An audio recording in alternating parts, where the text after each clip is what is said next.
Ayo, pada auto ngiler nggak sih?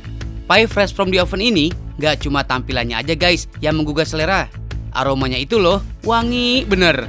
Oke guys, talking buat pie ini, makin kesini makin banyak loh olahan pie yang menggabungkan adonan asli dengan feeling yang makin ajaib. Salah satunya ya ini guys, cheesecake pie. Nah guys, hari ini aku udah janjian sama chef yang ada di sini untuk bikin pie spesial strawberry. Pie di sini menggabungkan adonan crust butter cookies yang renyah, lengkap dengan lelehan cream cheese, plus tambahan buah segar dan selai yang berlimpah guys. Buh, ini sih mantul bet, mantap betul. Yang pasti nih guys, rasanya crunchy di luar, lembut di dalam, bikin happy tummy deh, yum yum. By the way, nggak cuma rasa originalnya aja guys, masih banyak lagi varian rasa lainnya. Ada strawberry cheesecake pie, key lime cheesecake pie, coklat cheesecake pie, dan blueberry cheesecake pie. Mantap yes. Kira-kira seperti apa ya cara pembuatannya? Yuk kita kepoin guys, bareng Karisma yang mau belajar buat strawberry cheesecake pie. Hai, aku tuh suka banget makan pie karena rasanya tuh pinggirnya crunchy tapi dalamnya tuh lembut banget dan rasanya enak. Kebetulan hari ini aku udah sama Chef Harry yang mau bantuin aku lihat cara pembuatan pie ya Pak. Ya. Nah guys, penasaran kan? Catat ya, bahan-bahan yang kita butuhin untuk membuat cheesecake pie enak ini. Yang pertama, siapkan stroberi segar. Yang lainnya ada tepung protein rendah, butter, garam, gula halus, vanilla essence, telur, dan air untuk membuat adonan crustnya. Langkah pertama, siapkan wadah dan masukkan tepung terigu beserta butter. Aduk sampai rata. Masukkan 2 butir telur, gula halus, garam, lalu vanilla essence, dan air mineral. Aduk sampai rata menjadi adonan, lalu diamkan dalam frozen selama 30 menit. Lanjut, after 30 menit menuju proses penggilingan untuk membuat adonan crustnya. Setelah sesuai tipisnya, adonan dimasukkan lagi ke dalam freezer selama 30 menit lagi. Proses ini untuk mempermudah pembentukan di loyang pie dan memberikan rasa yang lebih crunchy guys. Setelah itu, lanjut ke proses pencetakan ke loyang. Pie siap di oven selama 60 menit dengan suhu 140 derajat. Pakai api atas bawah ya guys. Nah guys, Chef Harry punya tips agar adonan crust pie-nya tetap crunchy dan tidak mengembang naik saat di oven. Caranya, beri aluminium foil pada lapisan adonan, lalu tumpuk dengan sisa serbuk-serbuk kue, atau bisa juga menggunakan kacang-kacangan agar menahan adonan tidak mengembang. Sambil menunggu adonan pie matang, lanjut kita buat cream cheese-nya ya guys. Nah, bahannya ada cream cheese, sour cream, perasan lemon, jeruk nipis, gula pasir, dan telur. Mixer cream cheese-nya, ratakan. Masukkan gula pasir, sour cream, telur, perasan lemon, dan jeruk nipis. Lalu tambahkan kecepatan mixer agar adonan jadi lebih lembut guys. Selanjutnya angkat adonan crust yang sudah di oven. Kalau sudah sampai tahap ini, artinya adonan sudah siap diberi isian cream cheese. Sekitar 350 gram aja guys. Oven lagi selama 22 menit. Tada, ini cream cheese-nya udah di oven. Sekarang tinggal kita kasih topping strawberry ya Chef. Iya. Guys, ayo, udah pada nggak sabar kan? Tenang, proses masih berlanjut. Taruh topping strawberry mengelilingi pie ya guys. Nah, bagian berjerak ini lalu diberi slice strawberry. Jadi bener-bener puas banget nih buat kalian para strawberry lovers. Tara, jadi guys, strawberry cheesecake pie-nya. Nggak percuma ya, menunggu lama prosesnya dengan hasil puas sempurna. Nggak sabar buat nyicipin guys. Guys, tahu nggak sih? Di Indonesia, salah satu produk pie yang fenomenal adalah pie susu. Nah, ternyata bentuk pie susu merupakan adonan tart bukan pie karena tanpa tutup. Sedangkan yang disebut pie menggunakan penutup di atas isian toppingnya guys. Jadi pie di Indonesia mengikuti versi Amerika guys. Guys, kalian tahu nggak sih ngomong-ngomong soal strawberry? Di dalam strawberry ini kan ada biji-bijinya tuh. Kalian bisa tebak nggak? Dalam satu strawberry ini bijinya ada berapa? Nah, menurut para ahli dari California, Biji stroberi umumnya yang berada di kulit bagian luar jumlahnya 200 biji. Jumlahnya sama walau ukurannya besar atau kecil guys. Nggak percaya? Hitung aja sendiri. Hahaha.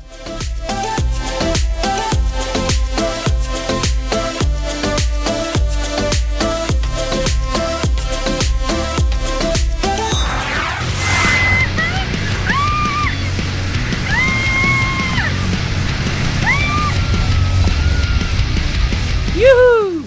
Gak usah khawatir guys, ini bukan film thriller atau horor kok. Di TGS mah semuanya fun. Kayak kegiatan yang satu ini dijamin bikin kamu senang. Gimana enggak? Berada di atas mobil off-road, menyusuri hutan, pasti bikin kamu bebas teriak. Otomatis hormon adrenalin pun meningkat. Manfaatnya, darah akan terpompa secara maksimal ke jantung. Yang namanya penyakit jantung, hipertensi, dan stroke pasti akan jauh-jauh deh.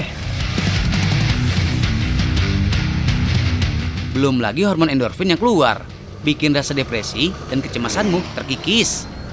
Yang suka inget-inget mantan, dijamin langsung lupa deh. Lupa pas main off-roadnya ya? Nggak tahu deh, pas sampai rumah lagi gimana? Hihihi. Makanya nih guys, yang mau lari dari kenyataan sejenak, cobain deh mampir ke Batu Karas, desa indah yang berada di Kabupaten Pangandaran. Dengan waktu tempuh sekitar 30 menit dari pusat kota Pangandaran, kamu bisa nemuin kegiatan seru kayak gini. Kelihatannya sih seperti off-road pada umumnya ya, tapi perhatiin deh mobilnya, minimalis gitu. Ukurannya lebih kecil dibanding mobil penantang jalur ekstrim lainnya. Kalau dilihat sekilas, desainnya mirip mobil golf. Karena memang konsepnya adalah buggy car. Tapi tahu nggak sih apa artinya? Jadi gini guys, buggy adalah istilah yang digunakan untuk menyebut kendaraan off-road berbobot ringan. Biasanya berkapasitas untuk 2 penumpang aja. Kata buggy udah ada sejak abad 18 loh. Tapi dulu belum pakai mesin, masih menggunakan tenaga kuda untuk mengangkutnya. Pada pertengahan abad 19, Amerika pun memodifikasinya menjadi kendaraan roda 4 untuk 2 orang. Kelebihan mobil ini adalah bodinya yang singset, tapi kuat di segala medan sulit. Dan FYI aja nih guys, cara mengemudikannya gampang banget loh, karena dibuat dengan sistem transmisi otomatis. Jadi format tuasnya cuma 3. F untuk forward alias maju, R untuk reverse alias mundur, dan N untuk netral. Jadi yang nggak jago nyetir mobil sekalipun bisa coba mengemudikannya di sini, selama ada akang pendamping ya.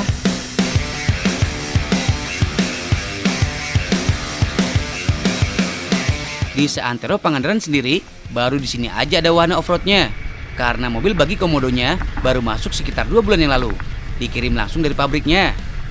Kamu akan menikmati trek dengan waktu 3 jaman dengan start point di Dusun Cidahu, Desa Batu Karas. Kemudian masuk ke area Pasir Gadung berupa wilayah perbukitan yang membentang di 2 desa, yaitu Desa Batu Karas dan Desa Cimerak. Sepanjang jalan, kamu bisa menikmati pemandangan ijo royo-royo yang masih asli banget dengan jalur yang emang cuma muat 1 mobil. FYI, walaupun mobil bagi komodonya baru ada, tapi treknya tersedia dari dulu. Karena ini adalah wilayah perkebunan warga dan jalur keluar masuk kendaraan proyek tambang. Oh iya, kalau lagi main off-road, kamu harus siap basah ya guys. Apalagi sedang musim hujan kayak gini. Gak cemong lumpur, gak seru. Di beberapa spot ada genangan air yang lumayan nih. No, jangan jiper guys. Karena ban mobilnya punya daya cakram yang baik. Jadi gak akan slip di jalan tanah yang licin. Transmisi otomatisnya pun sangat membantu. Kalau ada tanjakan curam, pengemudi jadi gak ribet gonta-ganti gigi. Tuas majunya aja bisa menanjak di kemiringan lebih dari 45 derajat. So, what are you waiting for? Siapin budget 500 ribuan untuk ngerasain sensasinya. Jangan lupa, booking minimal 1 hari sebelumnya ya, biar bisa disiapin performa mobilnya. Nggak ada salahnya kan menyisihkan uang demi kesehatan tubuh, terutama demi seimbangnya hormon adrenalin. Karena tahu nggak sih guys, kekurangan hormon adrenalin atau bisa disebut juga epinefrin bisa bikin kamu depresi, mudah lelah, dan gula darah jadi nggak stabil. Tapi jangan juga sampai kelebihan adrenalin, karena efeknya juga nggak bagus. Bisa menimbulkan tekanan darah tinggi, sakit kepala, insomnia, gelisah, dan sejenisnya. Ya, gejalanya kayak orang lagi patah hati deh. Jadi, harus pas-pas aja. Makanya, kegiatan menantang dan mendebarkan sekali-kali tuh emang perlu. Oke deh, selamat mencoba ya guys.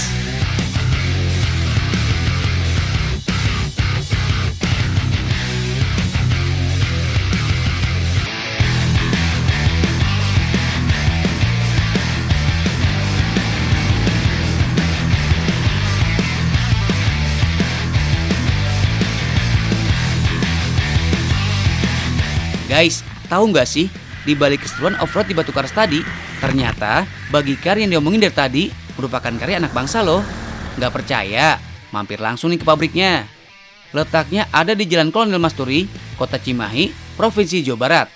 Kalau di Batu Karas, Pangandaran, kamu cuma bisa lihat versi lamanya. Di sini lebih lengkap lagi, karena ternyata udah ada 5 generasi guys.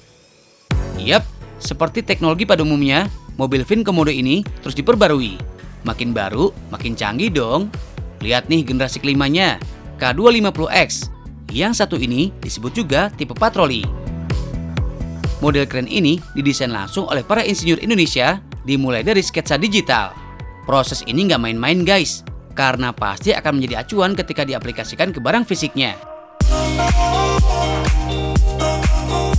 Yuk, lanjut turun ke bengkel produksi. Di sini udah mulai dikerjakan semua guys. Mulai dari kerangka fisik. Bentuknya udah menyerupai mobil. Istilahnya roll kit atau turbular. Jadi udah satu kesatuan gitu. Kalau udah begini, tinggal pasang suspensi dan engine deh. Satu orang punya tanggung jawab masing-masing. Kalau udah kelihatan bentukannya, biasanya dihaluskan biar karat di besinya hilang. Selesai dipoles, lanjut pasang lantai, bagasi belakang, dan bodi samping. Nah, tahap finishing biasanya beda ruangan guys. Kalau yang tadi bengkel kotor, ini versi bersihnya. Karena udah masuk ke pemasangan spare part. Jadi suasananya harus lebih tenang gitu. Biar konsen cenah.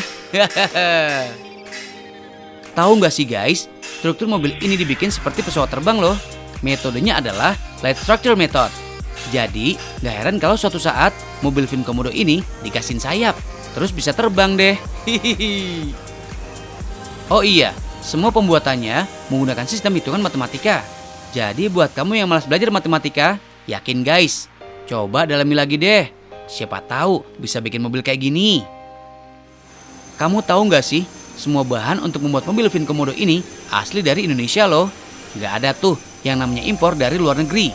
Karena konsepnya adalah teknologi anak bangsa, jadi benar-benar harus memanfaatkan produk dalam negeri. Untuk satu mobil aja, ada sekitar 2000 komponen yang dibutuhkan. Wow. Kalau ditelaah, sebenarnya banyak mobil yang dibuat oleh orang Indonesia. Tapi nggak ada yang sampai dijual begini guys. Biasanya produksinya cuma satu kali untuk pameran. Nah, kalau Vin Komodo ini, kamu bisa mengoleksinya langsung di garasi rumah. Hehehe. Mobil ini mulai dirancang sejak tahun 2005. Berawal dari riset pasar, desain kemudian dibuat pada tahun 2006. Lalu pada 2007 mulai dibuat. Di 2008 lah tes prototipenya dilakukan. Dulu mah cuma 180 cc guys. Transmisinya pun masih manual 2 tak. Lalu tahun 2010 diganti jadi 250 cc dengan transmisi otomatis. Berbagai percobaan dilakukan sampai benar-benar menemukan formula yang pas.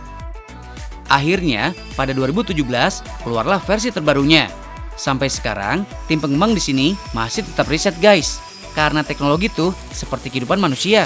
Perjalanannya ibarat dari bayi sampai beranjak dewasa. Harus ada perkembangan gitu. Kalau udah jadi, nggak langsung dikirim ke konsumen kok. Test drive dulu kita. Uji cobanya harus di segala medan. Dari mulai jalan aspal yang mulus sampai tanah berbatu.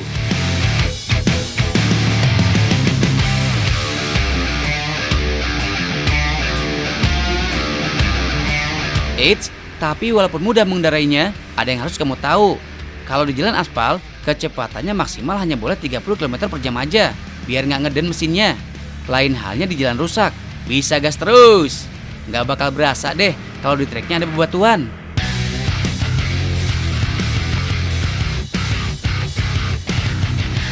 Sebenarnya mobil Komodo ini dibuat untuk apa sih? Banyak banget guys. Kalau disebutin satu-satu, bisa jadi 3 episode nih. Hihihi. Intinya adalah untuk menjadi media penyambung jalur darat di Indonesia. Karena tahu nggak sih, di negara kita tercinta ini, perluasan darat yang ada infrastrukturnya tuh cuma 4,7%. Sisanya jalan rusak, terhalang hutan, atau tantangan-tantangan lain. Makanya mobil ringan ini cocok banget untuk keperluan off-road, seperti mengangkut hasil panen, patroli daerah perbatasan, pembukaan jalur di hutan belantara, sampai ke misi evakuasi. Karena udah didesain sesuai kondisi alam Indonesia. Vin Komodo ini kami rancang untuk menyambungkan desa-desa di Indonesia sehingga nanti bisa membawa hasil panen yang terdekat ke pasar yang terdekat gitu. Sehingga nanti lama-lama akan perekonomian di daerah-daerah tersebut akan otomatis akan tumbuh dengan secara mandiri. Oh iya, nama Komodo sendiri diambil dari nama binatang yang udah teruji dari zaman purba sampai sekarang masih survive di tanah air. Dalam bahasa luar manapun, Komodo ya tetap Komodo. Benar-benar otentik negara kita deh. Oh iya, ada satu fakta lagi yang mencengangkan nih. Tahu nggak sih, mobil Vin Komodo adalah mobil yang paling ringan di dunia loh. Beratnya cuma 420 kg dan mampu mengangkut beban hingga 250 kg. Tangki bensinnya sendiri bisa memuat hingga 20 liter. Karena bobotnya yang sangat ringan, power yang digunakan pun relatif kecil. Jadi irit bensin banget guys. Untuk medan hutan, jarak 100 km bisa ditempuh dalam waktu 6-7 jam. Dengan menghabiskan bensin 5 liter aja. Jadi kalau dihitung-hitung, Vin Komodo bisa bertahan selama 7 kali 4 jam atau 4 hari perjalanan siang hari.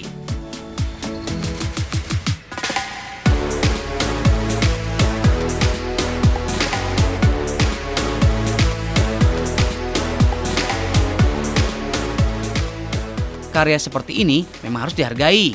Jangan melulu membanggakan produk luar negeri. Yang lokal gak kalah bagus kok. Seperti pesan Pak Ibnu nih. Sebetulnya intinya bahwa kalau kita membeli produk Indonesia itu sama dengan kita membangun Indonesia secara aktif. Karena di sana itu akan nanti terbangun step by step, produk di Indonesia itu makin bagus dan dampaknya itu bukan dampak jangka pendek, tapi jangka panjangnya itu adalah bangsa ini akan bisa mandiri dengan produk-produk sendiri. Dan sebetulnya kita bukan masalah bersaing dan tidak, tetapi di sini adalah kita akan membuat yang namanya kemandirian bangsa sebetulnya. Kalau kita mempunyai kemandirian di sana, maka kita bisa mensuplai atau mencukupi kebutuhan bangsa kita sendiri. Seperti itu sebetulnya tujuannya. Nah, setelah semua kecukupan bisa mencukupi kebutuhan di dalam negerinya, maka tidak menutup kemungkinan kita akan expand ke negara-negara lain.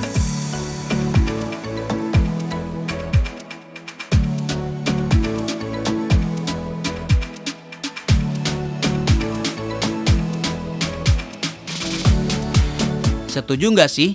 Gara-gara masyarakat kita lebih tertarik dengan brand luar negeri, angka impor semakin tinggi. Faktanya nih, berdasarkan data dari Badan Statistik, pada Agustus 2020 lalu, total nilai impor naik 2,65% dibanding bulan Juli 2020. Jumlahnya sampai 10,74 US dollar. Bayangkan, kalau angka ini bisa dialokasikan ke produk lokal, bakal makmur banget deh bangsa kita ini. Makanya, from now on, lebih cintailah produk-produk Indonesia.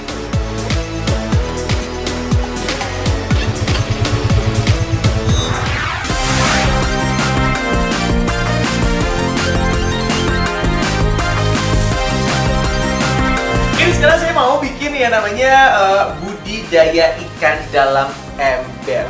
Budidamber.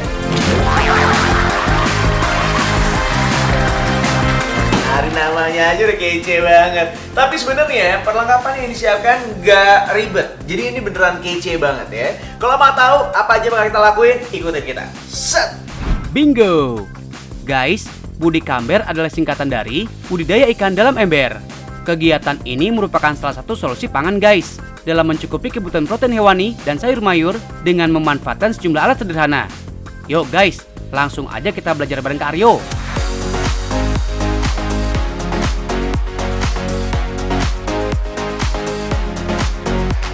Untuk alat-alat yang harus dipersiapkan, terdiri dari ember, kawat, solder, arang, bibit kangkung, dan ikan yang akan dibudidayakan. Jenis ikan yang dipilih, lele aja ya guys. Ketahuan strongnya. Selain kuat dan tahan banting, Ikan lele juga terkenal akan perawatannya yang mudah. Ikan dengan nama latin Clarias ini juga bisa berkembang biak dengan cepat. Sedangkan untuk sayur mayur sendiri, berbagai macam jenis sayur bisa kalian pilih guys. Seperti kangkung, sawi, dan pakcoy. Sistem yang digunakan dalam budi kamber adalah metode tanam hidroponik. Nah, langkah pertama adalah kita panasin dulu soldernya. Udah gitu kita siapin gelas. Jadi nanti kita akan ngebolongin gelas ini dengan 1, 2, 3 di bagian bawah. Kemudian ada 2 di bagian samping-sampingnya, tapi sebanyak 3 sisi. Jadi kurang lebih ada 6 titik yang bakal kita bolongin. Gitu. Pilihlah gelas yang terbuat dari plastik ya guys. Fungsi dari gelas ini sebagai media untuk menanam sayuran nantinya. Pembuatan lubang pada gelas bertujuan untuk mengaliri air dalam membantu pertumbuhan sayuran. Untuk kali ini, kita pilih sayuran kangkung ya guys. Nah, kalau udah selesai dengan gelasnya, sekarang kita akan melakukan hal yang serupa kurang lebih dengan embernya. Tapi bagian bawahnya jangan dilubangin ya. Yang kita lubangin adalah cuman bagian-bagian di ujung-ujung sini aja. Jadi ini kalau misalnya kena hujan atau apapun, tidak akan ngebludak langsung ke luar gitu ya, tapi bisa keluar dari lubang-lubang yang sudah kita bolongin. Yuk! Semakin besar ember, semakin banyak jumlah ikan lele yang bisa dipelihara. Gelas-gelas yang sudah siap, kemudian diikatkan pada bagian bibir ember guys.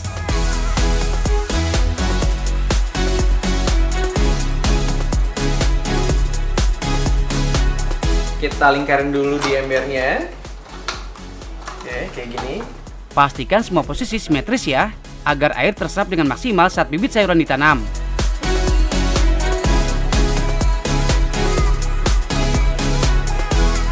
Oke, kalau udah semua, udah rapi gini, kita langsung bawa keluar dan kita bakal masukin temen aku.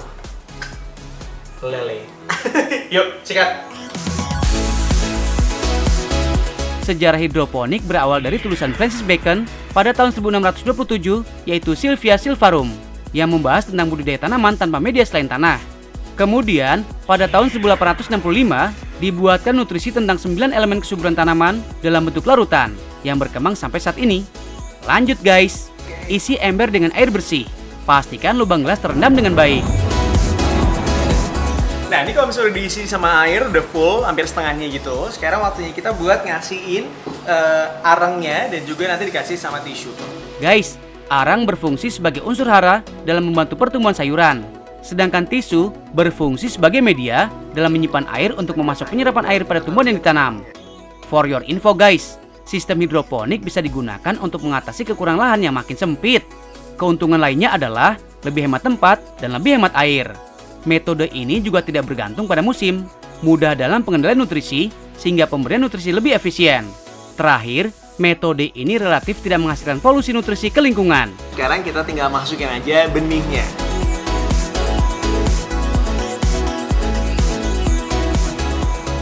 Nah, kalau udah semua selesai kayak gini, kita tinggal masukin lelenya. Ini sebenarnya kalau dari benih kayak gini bisa tumbuh untuk bisa kita tanam ya. Itu sekitar 3 minggu sampai 1 bulan.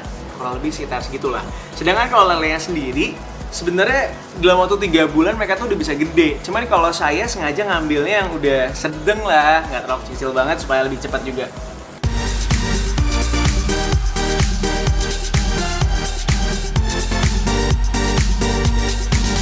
Masa panen dalam budidaya ikan dalam ember ini terbilang singkat guys. Untuk sayuran kangkung sendiri hanya membutuhkan waktu sekitar 1 bulanan aja. Sedangkan untuk ikan lele tergantung dengan besar kecil ikan yang dipilih. Untuk lele dengan ukuran anakan, masa panen bisa mencapai 3 bulanan aja. Perawatan budidaya ikan dalam ember sangat sederhana guys. Selamat mencoba. Guys, lele-lele dan kangkung udah dipanen. Kali ini, Kak Aryo mau ngasih satu resep masakan yang terbuat dari ikan lele. Nah, sekarang waktunya kita untuk mengolah lele yang tadi mungkin sudah kita budidayakan. Well, ini bakal jadi makanan yang enak banget karena kita sudah menyiapkan bahan-bahannya juga. Kalau aku sih menyebutnya lele nikmat file rasa lada. Ya apa? Oke, kita akan mulai masaknya dari kita masukin dulu lele filenya ya. Terdiri dari ikan lele file, bawang bombay, cabai halus, tepung bumbu, air secukupnya, dan bumbu pelengkap guys. Kita mulai dengan melumuri daging ikan lele dengan tepung ya guys. Siram tepung dengan air secukupnya. Kemudian, masukkan potongan ikan lele dan lumuri sampai tercampur rata. Biar tepung bumbu semakin meresap, diamkan rendaman lele dalam tepung selama 15 menit. Lanjut guys. Setelah minyak panas, goreng potongan daging ikan lele yang sudah ditepung hingga kering. Oh ya guys, dalam menggoreng ikan lele, pastikan minyak panas maksimal ya, agar daging lele tidak hancur saat diangkat nantinya. For your info nih, dari 10 orang, mungkin 3 diantaranya tidak suka dengan olahan jenis ikan ini, karena bikin geli. Tapi kalau ikan hasil ternakan sendiri mah, dijamin sehat lah guys. Nah, sekarang kita tiriskan dulu yang tadi udah digoreng. Sementara itu, kita bakal bikin bumbunya. Sementara daging lele matang, lanjut dengan membuat bumbu. Tumis bawang bombay hingga harum.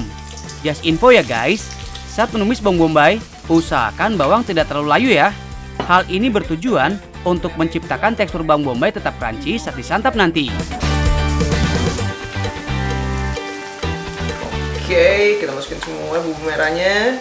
Lanjut, campurkan cabai halus dan aduk hingga harum. Lanjut guys, masukkan potongan daging ikan lele, aduk hingga rata. Dan kita aduk. Campurkan lada dan bumbu pelengkap lainnya. Kita aduk sampai rata. Oke, ini udah jadi. Sekarang kita tinggal plating ya. Ini dia, jadi lele enak delay dengan rasa lada. Tapi sebenarnya pedesnya tuh pedes dari si ladanya itu, jadi nggak pedes-pedes banget. Lebih ke pedes dari bumbu aja sih. Oke, silakan nyobain di rumah. Kalau misalnya udah nyobain, jangan lupa tag saya di @aryoastungkoro dan juga di @taunggasi, karena siapa tahu nanti kalau misalnya makanannya enak, saya datengin ke rumah nyicipin, ya nggak sih? Gimana guys? Mudah kan? Tunggu menu-menu Endolita lainnya ya. Hanya di Tahu Nggak Sih? Makin tahu, makin banyak ilmu.